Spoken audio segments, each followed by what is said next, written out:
Welcome to the world of facts. Tennis and the Immortal Soul. You get into the morning train with your newspaper, and you calmly and majestically give yourself up to your newspaper. You do not hurry. You know you have at least half an hour of security in front of you. As your glance lingers idly at the advertisements of shipping and of songs on the outer pages, your air is the air of a leisured man, wealthy in time, of a man from some planet where there are 124 hours a day instead of 24. I am an impassioned reader of newspapers. I read 5 English and 2 French dailies, and the news agents alone know how many weeklies, regularly. I am obliged to mention this personal fact lest I should be accused of a prejudice against newspapers when I say that I object to the reading of newspapers in the morning train. Newspapers are produced with rapidity, to be read with rapidity. There is no place in my daily program for newspapers. I read them as I may in odd moments, but I do read them.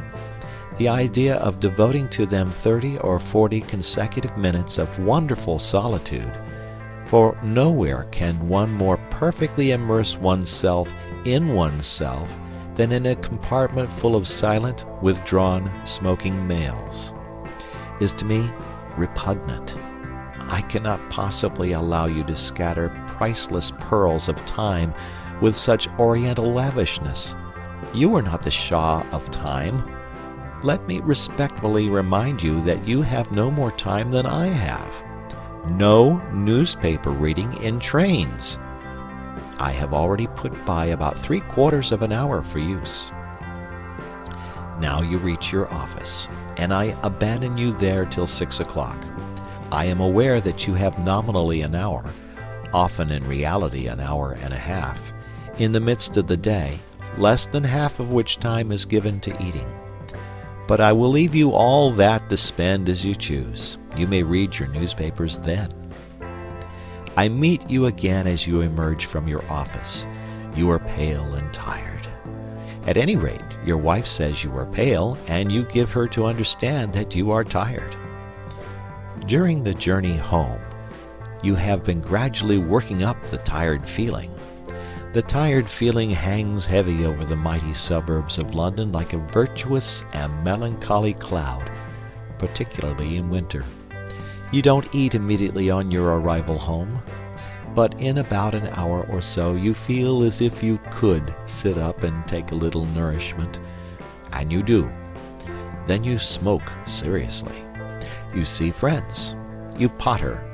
You play cards. You flirt with a book. You note that old age is creeping on. You take a stroll. You caress the piano.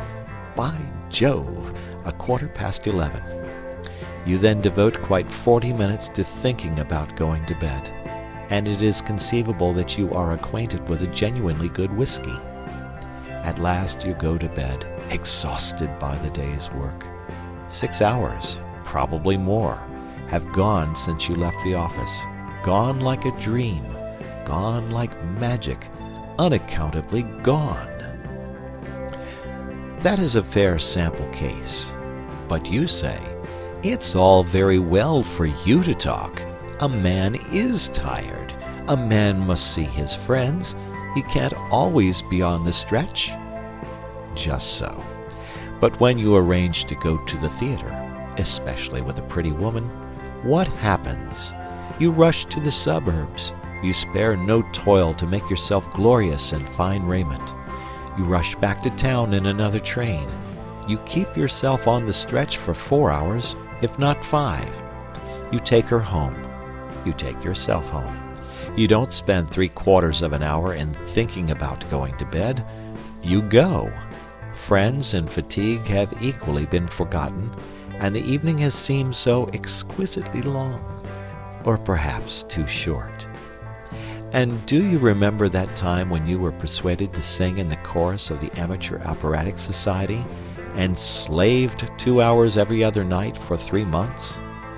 Can you deny that when you have something definite to look forward to at eventide, something that is to employ all your energy, the thought of that something gives a glow and a more intense vitality to the whole day.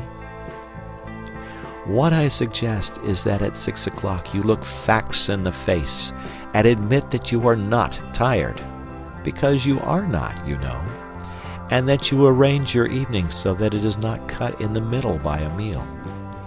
By so doing, you will have a clear expanse of at least 3 hours. I do not suggest that you should employ 3 hours every night of your life in using up your mental energy, but I do suggest that you might, for commencement, employ an hour and a half every other evening in some important and consecutive cultivation of the mind. You will still be left with 3 evenings for friends, bridge, tennis, domestic scenes, odd reading, pipes, gardening, pottering, and prize competitions. You will still have the terrific wealth of 45 hours between 2 p.m. Saturday and 10 a.m. Monday. If you persevere, you will soon want to pass 4 evenings, and perhaps 5, in some sustained endeavor to be genuinely alive.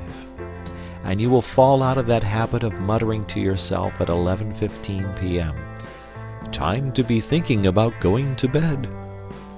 The man who begins to go to bed 40 minutes before he opens his bedroom door is bored. That is to say, he is not living. But remember, at the start, those 90 nocturnal minutes thrice a week must be the most important minutes in the 10,080. They must be sacred, quite as sacred as a dramatic rehearsal or a tennis match.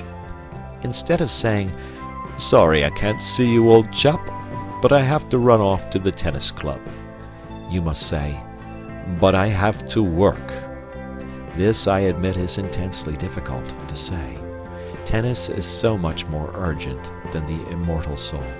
Like our video, give a thumb up, share with your friends, and subscribe to our channel. Thanks for watching. Subscribe for more.